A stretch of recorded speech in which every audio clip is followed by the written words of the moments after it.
All right. So my name is Peg Checky. I'm an instructional designer with the Center for Teaching Excellence and Innovation here at Rush. I think I've spoken to both of you before, and I've also got online my colleagues Branka and Emily Rush, two esteemed colleagues from City. And today we're going to talk about creative icebreakers.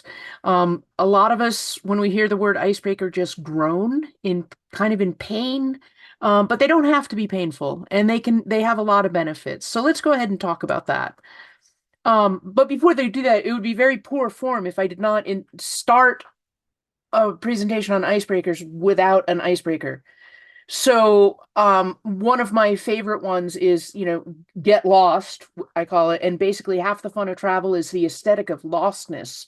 A quote from Ray Bradbury. And I did check that quote because I did get that from AI. So I did check it and it's right.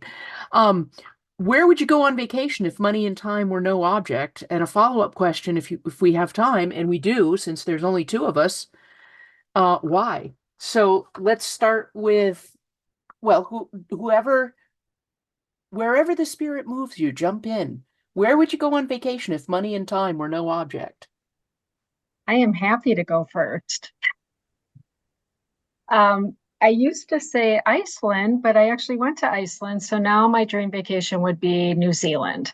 And the Ooh, reason why is it looks like such a beautiful place to be and exploring the landscape. absolutely. I've got a friend who actually goes to New Zealand pretty much every year and says it's the best place to vacation ever because you're so far away from everything and yet you have all the comforts of home. So very nice. And Iceland is on my bucket list. I want to stay in one of those ice hotels so badly and see the Northern Lights. My dad used to wake me up when I was a kid. He would wake us up to go out and watch the Northern Lights at home. So ever so cool. Um, Karen, how about you? Where would you go on vacation if money or time were no object? Well, actually, I just got back from that dream vacation. I was on a cruise for 2 months going from San Diego to Australia and New Zealand, Wow, and I loved it. And two I would do months? it over and over and over again. That's insane. 2 months you were on the cruise? Yeah, yep, That's 48 days. amazing. Yep. That sounds like fun. I've never been on a cruise. It's not high up on my list, but that one I think I could get my head around. Something like that. Well, you're basically moving in. It's like your own private yacht at that point. Absolutely. Just bigger than most of them. So that's an example of a typical icebreaker, right? They don't have to be, a lot of people think they have to be convoluted and you have to have lots of stuff going on with them. Even sometimes just a question is enough to get things going. Um, some just to cover the high points, the learning objectives. Another quote from my very favorite author, "Not all those who wander are lost." We're going to, and that means, in my mind, that means that if we go off track at all, it's fine. We'll just regroup and we'll find our way again. These are not meant to pin you in any way. But I do want to experience the value of icebreakers. We want to identify some different types of icebreakers and hopefully discuss facilitating icebreakers effectively, because that's kind of the key right there. These come from the official best practice form, which is located in our public folders. If when I send this out to you, this is actually linked to that best practice document so that you can look at the rest of the best practices as well. But this is a short overview of what the best practice it says. That every course needs an introduction or an icebreaker discussion that's available in the first week. So it wouldn't be necessary for cohort programs necessarily, but because then you'd have them repeating, introductions each time. That seems a little silly. However, I always have some sort of an icebreaker because even though they know each other, I don't know them. So I want to get to know them a little bit. I put one in anyway. It's just going to be a little, I don't use the same one all the time. So icebreakers, as we know, they help build rapport. They can make training fun. They can set the tone for your entire lecture. If you get somebody in there who walks in the room, everybody's talking, blah, blah, blah, blah, blah, blah, blah, you've got this undercurrent, and then all of a sudden the faculty member walks in and everybody turns around, puts their head down, open their notebooks or their laptops, and then they just start presenting their PowerPoint. Even with a big audience, that's painful, right? I mean, what do you guys think? Does that welcome you in and say, I want to talk to you, or do you feel like you're just attending a lecture? Yeah, I don't think it's a great welcoming kind of technique. And it's amazing to me when you walk in how the tone can change when you're a speaker because all of a sudden everybody that was really chatty is completely silent. And yeah, Yeah, it's terrifying, isn't it? Because you walk in and you've got all this great stuff to say, and then all of a sudden you've got this blank wall in front of you. So icebreakers are for us as much as for the students, if not more so, right? Because they help us get a line into what kind of audience do I have? Who's here? What are they going to be like? Do they have energy? Do I need to energize them? What is the function of my icebreaker? And what do I want it to accomplish for me? It's not just about finding out whether or not they like New Zealand. The other thing that icebreakers do is if you can be creative with them, they will spark creativity and they'll get students thinking more and they'll get people plugged in. Even just a couple minutes of chatting about, chatting about something in a think, pair, share really quickly in the beginning of class is enough to, maybe you have them talk for a minute or two about something you did last week to get that refreshment of information in there. That can be helpful too. So different types of icebreakers. You can have getting to know you, which, are the simple activities that you talk back and forth. You can have energizers when you have kind of a low key audience. You can have team building. If you want to have, somebody fall back into my arms, I promise I'll catch you. I'm not huge on those, but they have a place. I have a trust issues, And then as we talked about, some creativity boosting and reminders of the learning. And when you use these, one of the keys is, as with everything else, is to have a repertoire that you can go to on many occasions in different ways so that you're not always doing the same thing because you don't want to ever have that reputation of, oh yeah, she just recycles her content. So, build a little repertoire. And yeah, it's a little bit of a performance artist thing, but it works. So whatever works, right? Um, the principles of it, keep it simple, be inclusive, right? We want to make sure that it was, everything goes through that filter now. You want to align it with your purpose. Again, what's your goal of, with this icebreaker? And I've even been known to switch my icebreaker up when I walk in the room and read the room and feel like, oh, this is going to be a tough audience. I'll just switch gears. If I feel a really low energy room, I'll go in and I'll do something that makes me walk around the room and actually physically engage with people somehow, some way. Or I'll make them get up and move around the room somehow, some way. If I'm doing it online, I'll put them in breakout rooms so that they can talk amongst themselves because usually there's safety in numbers, right? So they're going to come back and be more willing to talk because they've been talking amongst themselves. And then again, just facilitating that engagement. Let's look at some examples. There are so many of these, and you can just Google online or even ask an AI, hey, give me some examples of icebreakers. Um, how many of these have you guys used? You've got 4. Good for you, Shannon. I would Karen, how about say you? 3 of them. At least 3? That's good. That's Mhm. good. So that means that you're already using a good mix. One of my favorite ones is Rose and Thorn, recent positive experience or accomplishment, and then something that was challenging. One of the reasons that I really like that one is that it isn't all sunshine and roses. It gives students permission to share something that's tough. And depending on what the course is, what the context is, what the topic is, sometimes that's all you need to create a little bit of vulnerability, both with you, because you're going to offer your rose and thorn as well, and it gives the students permission to be a little bit more open and vulnerable as well. So that one is a particularly useful one. For energizers, I love the scavenger hunt, and it can be a web scavenger hunt if you're online. Send them off to find, I don't know, 3 to 5 websites about the topic that you're talking about today, just before you even start presenting. Just get them in there and get them to go start looking for stuff, and that's something that it's going to pique their interest, right? They're going, well, why am I doing this? What is this for? As long as it relates in some way to their class material, and you can pull that into your lecture, then that's going to help to engage them more. right? And storytelling is my absolute favorite thing in the world. And students too. How many war stories do you guys have? I mean, be honest. You've been in this field for a while, right? You've been in it long enough to be teaching about it. So do you have a favorite war story that you're willing to share with students? I should. I do. And in fact, I just was using it yesterday in a session where we were talking about empowering nurses, and they were discussing a situation where a nurse had been bullied by physicians and how demoralizing it was that there was no follow through and the behavior continued.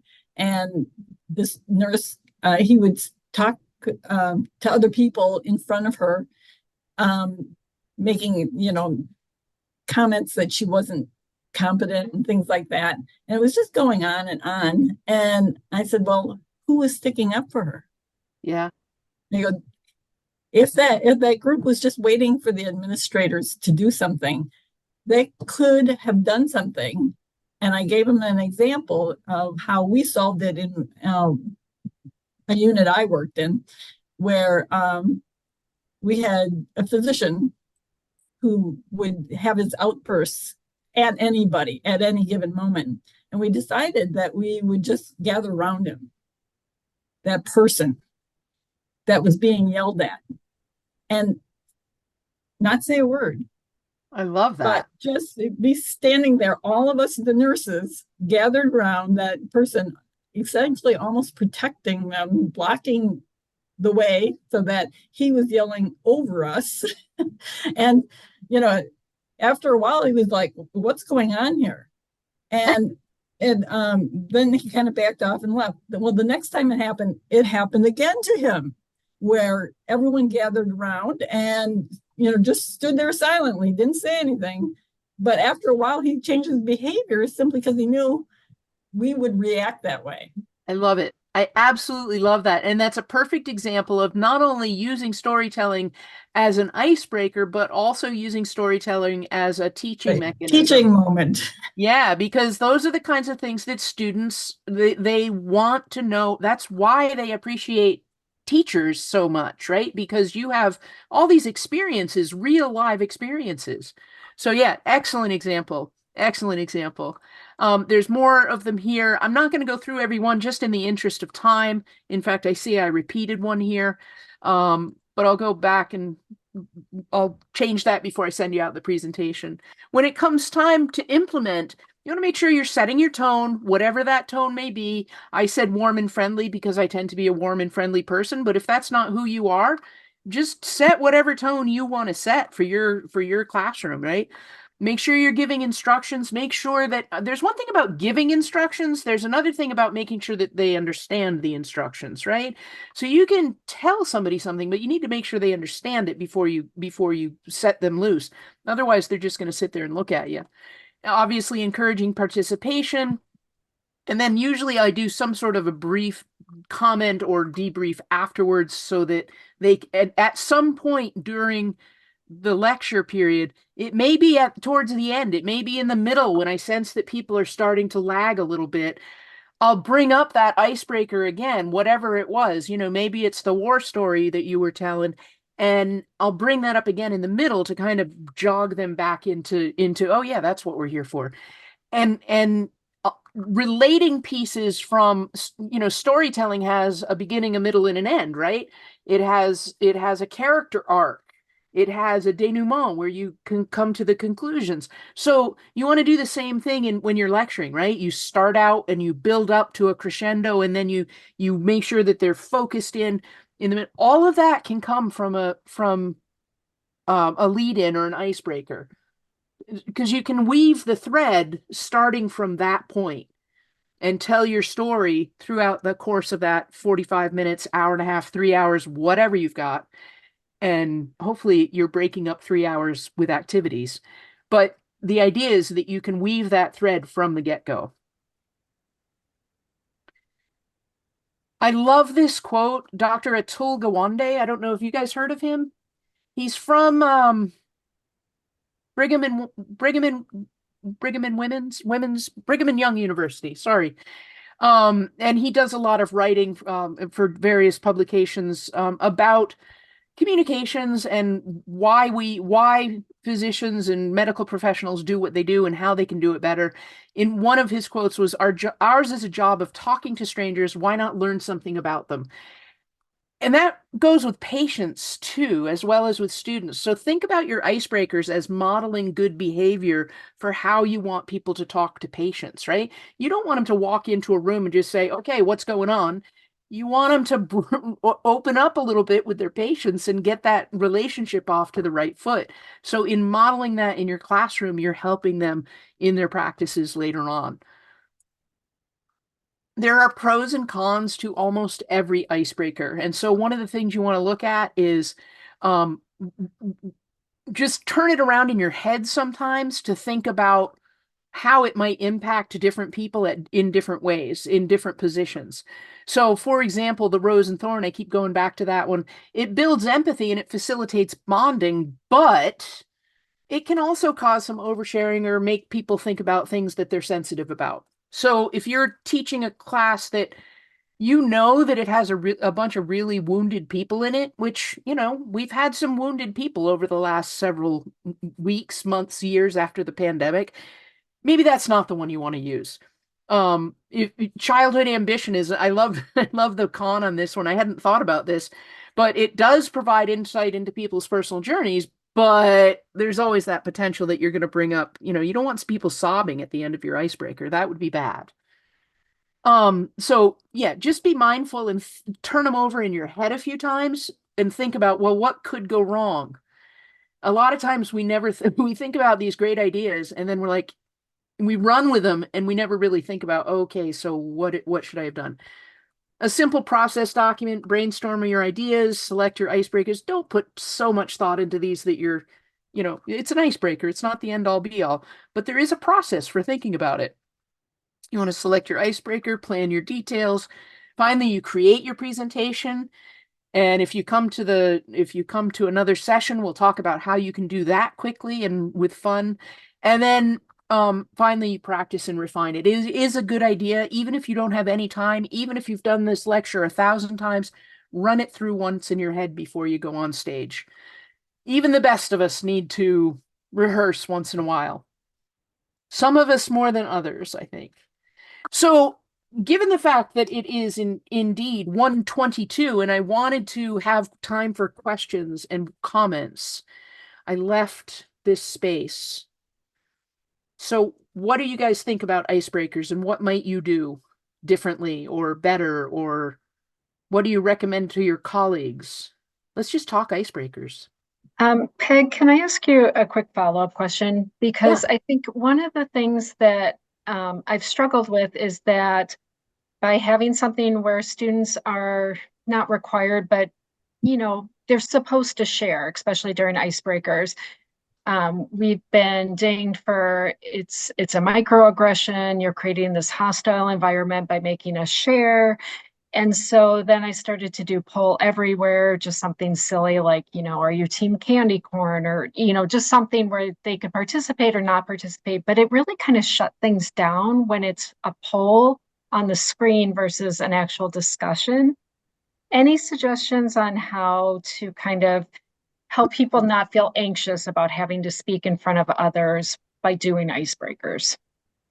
That is a really, really interesting question. And I honestly, I had heard of that, but I never thought that it was really a thing.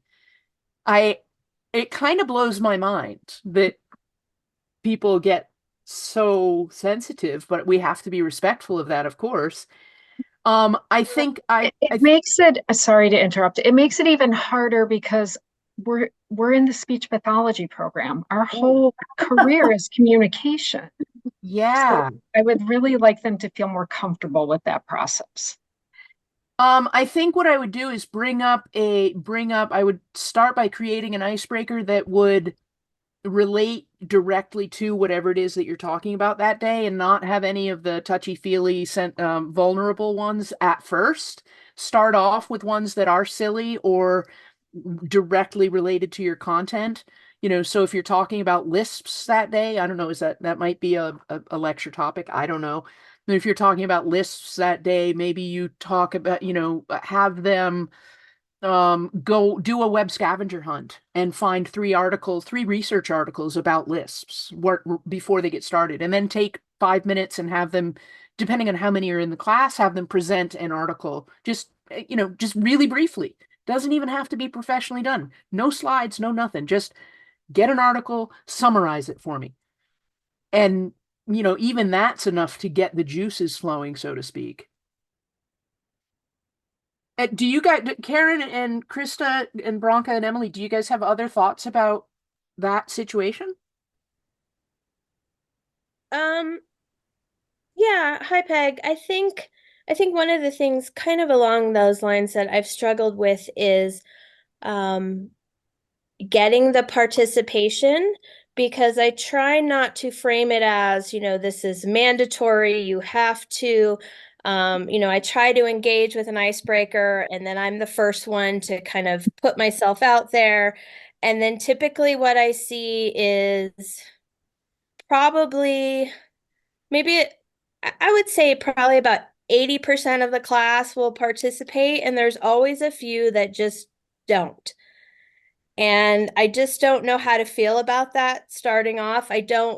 I'm not comfortable because of the feedback that we get from students in evals that, we make them uncomfortable, or call them out, or, Right. kind of isolate them further from participating by saying, oh, those of you who haven't participated, or, so I guess it's more of a question or advice. How do you, think we can garner more participation? Or should I just let that be? I honestly think that if you're getting 80%, that's actually not bad. And I would probably be okay running with 80%. Um, and let the others not participate if they choose not to. However, I would definitely make participation a part of my grade. Okay. And even if it's, just a few percentage points or a few, a check mark and a complete incomplete for that lecture, that will, at the same time, I would explain to them that this is not going to impact your grade, y'all. This is just so that we can get to know each other, and just reassure them that, you're not doing it to them, you're doing it for them. And if they're not uncomfortable, at least some of the time, then they're not learning as much as they could be. I told people that quite often, actually. It caused some issues with the administration, but, that's what it takes sometimes. Bronco, you had a thought? Yeah, my suggestion, I know sometimes it's really hard to get students to participate in an icebreaker and introductions, but some students are introverts, some are extroverts, some will tell you their whole life story, and some will give you one sentence, right? So sometimes I feel like if you give them options Yeah.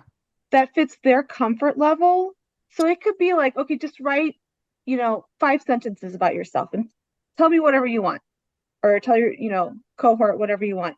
Or it could be one of those games, like what if games kind of thing. Because they're not really revealing much about their personal life, but a little bit about their personality, right? And then it could be like, if you want to post a video, go ahead and post a video about yourself. So if you give them options, I think they'll be more open to participating versus just giving them one icebreaker and saying, this is it kind of thing.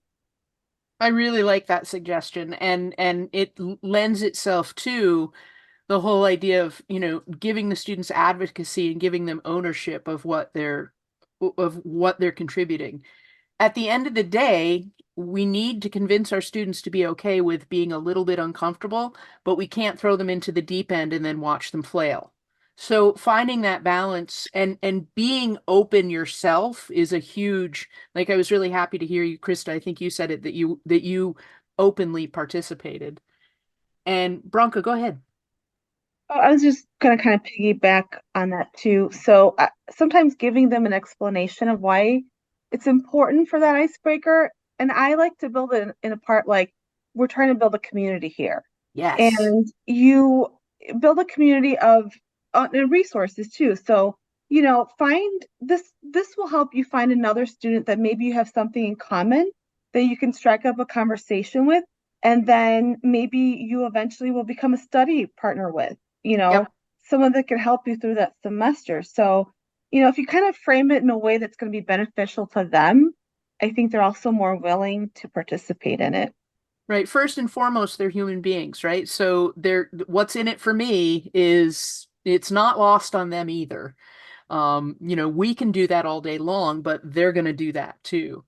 So great suggestions. Thank you, Bronca. Who else? We are coming up on time. These are only a half hour long, so I don't want to keep you longer. But if you want to stay and chat, we absolutely can, for a few minutes anyway. Well, Otherwise, I could share one other thing that I'm someone who, I'm not the one who wants to jump up and share everything about myself. yep. And I find what's comfortable for me is when they start out with having you do something on paper first. Oh yeah, good idea. So sometimes you go to a conference where you have to put your name tag out so that they, know your first name and can call on you or whatever. And I've had one where they said, put your name, but we want you to decorate it in a way it says something about you. And after we're done, we're going to have you share why you decorated it that way or what that says about you. And Interesting. that really worked out really nice. I felt very comfortable by that. That's really cool. And I was at one conference too that gave us some little tags we could put on the bottom of our badges. And some of them they were funny. Some of them were serious, celebrate diversity, equality for all, etc. Some of them were plays well with others or no whining or just funny little things. So of course I picked up all the ones that were sarcastic and silly, and I did a whole strip of them down my badge, and we talked about that. Yeah, I mean, really, the key is identifying your own comfort level and what you want out of the icebreaker, figuring that part out, having enough options so that they remain interested and you're not overwhelmed, and also that you can pivot if you need to, depending on your audience, and then just, keeping it cool, keeping it fun, setting your tone, whatever that tone is. Sometimes you're going to get a group that, I mean, I've had groups of students that are, aggressive and overly assertive, and that's, that just throws me. So, how am I going to deal with those folks? I'd have to come up with an icebreaker that would encourage them to be kind in some way. Maybe it would be puppies and kittens. And something to do with soft furry animals. Other thoughts or comments before we head to the next? That we've reached our time. I did do a quick survey if you care to fill it out. It's not a requirement. It's just something that we like to grab if we can, just as we capture data about City and how these workshops work. By all means, if you have questions, please reach out. My email is margaret_checky@rush.edu, or you can just email City at city@rush.edu. And by all means, if you have any questions, don't hesitate to reach out. We are all here. In fact, now we have Lynette here as well. Welcome, Lynette. And I look forward to any questions that y'all have. Thanks so much. Have a great day, everybody. Bye, everyone. Right.